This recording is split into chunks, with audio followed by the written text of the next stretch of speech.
بسم اللہ الرحمن الرحیم۔ السلام علیکم۔ فرعون کا رد عمل۔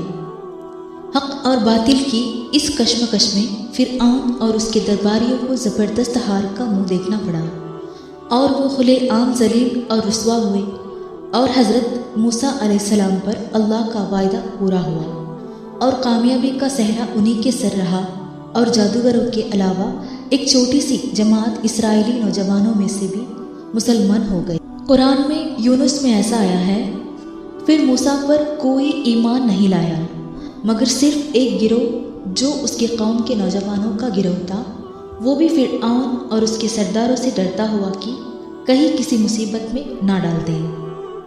حضرت موسیٰ کی اس محدود کامیابی سے متاثر ہو کر فرعون کی قوم میں سے ایک جماعت نے فرعون سے کہا، کیا تو موسیٰ اور اس کی قوم کو یوں ہی چھوڑ دے گا کہ وہ زمین مطلب مصر میں فساد کرتے پھرے اور تجھ کو اور تیرے دیوتاؤں کو ٹکرا دے؟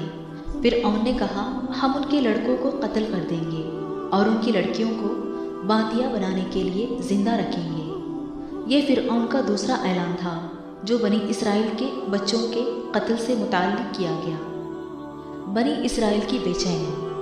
حضرت موسیٰ علیہ السلام کو جب فرعون اور اس کے درباریوں کی بات چیت کا حال معلوم ہوا تو انہوں نے بنی اسرائیل کو جمع کر کے صبر اور اللہ پر بھروسہ کرنے کی تلقین کی۔ بنی اسرائیل نے سن کر جواب دیا کہ موسیٰ، ہم پہلے ہی سے مصیبتوں میں گرفتار تھے، اب تیرے آنے پر کچھ امید بندی تھی، مگر تیرے آنے کے بعد بھی وہی مصیبت باقی ہے، یہ تو سخت آفت کا سامنا ہے۔ حضرت موسیٰ علیہ السلام نے تسلی دی کہ اللہ کا وعدہ سچا ہے، گھبراؤ نہیں، تم ہی کامیاب رہو گے اور تمہارے دشمن کو ہلاکت کا منہ دیکھنا پڑے گا۔ زمین کا مالک فرعون یا اس کی قوم نہیں ہے بلکہ رب العالمین ہے جو مختار مطلق ہے، بس وہ اپنے بندوں میں سے جس کو چاہے اس کا مالک بنا دے، اور انجام کار یہ انعام متقیوں ہی کا حصہ ہے۔ اس کے بعد حضرت موسیٰ علیہ السلام نے مسلمانوں سے کہا کہ فرعون کے ظلموں کا سلسلہ ابھی ختم نہیں ہوا اور وہ بنی اسرائیل مومنوں کو آزادی کے ساتھ مصر سے چلے جانے پر راضی نہیں ہے۔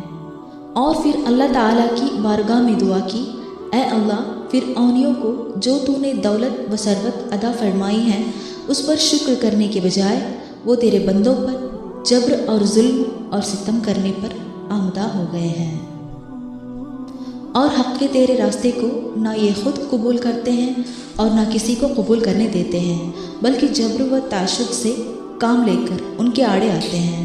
اس لیے اب تو ان کے ظلموں کا مزہ ان کو چکھا اور ان کی دولت ثروت کو تباہ و ہلاکت کر دے، جس پر انہیں گھمنڈ ہے، اور جس طرح ایمان کی سچائی کو ٹکراتے ہیں تو بھی ان کو ایمان کی دولت کے بجائے ایسا دردناک عذاب دے کہ ان کی داستان دوسروں کے لیے عبرت بن جائے۔ جزاک اللہ خیر۔